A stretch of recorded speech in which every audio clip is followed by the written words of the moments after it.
Per artimiausias 2 paras prie Izraelio operacijos prieš Iraną gali prisijungti Amerikos kariuomenė. Trumpas anksčiau paragino Iraną besąlygiškai kapituliuoti ir skelbė žinantis, kur šalies lyderis, bet kol kas jo nenužudys. Amerikos prezidentas sušaukė Nacionalinio saugumo tarybos posėdį, kuriame aptartas Irano ir Izraelio karas. Iš karto po jo visose Jungtinių valstijų bazėse artimuosiuose rytuose buvo paskelbta aukštesnio lygio parengtis. Iš viso regione šiuo metu yra daugiau nei 40 000 Amerikos karių. Pranešama, kad Teheranas yra parengęs raketas ir kitą karinę įrangą, galinčią atakuoti Jungtinių valstijų bazės regione. Skelbiama, kad Amerikos kariuomenė per artimiausias 24-48 valandas gali prisijungti prie Izraelio operacijos prieš Iraną.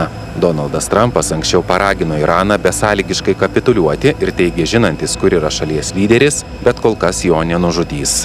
Mes tiksliai žinome, kur slepiasi vadinamasis aukščiausiasis lyderis. Jis yra lengvas taikinys, bet ten yra saugus. Mes neketiname jo likviduoti, nužudyti, bent jau kol kas. Bet mes nenorime, kad raketomis būtų apšaudomi civiliai ar amerikiečių kariai. Mūsų kantrybė senka. Dėkojame už dėmesį šiam reikalui. Iranas perspėja, kad Amerikos tiesioginis įsikišimas gali išprovokuoti visuotinį karą regione.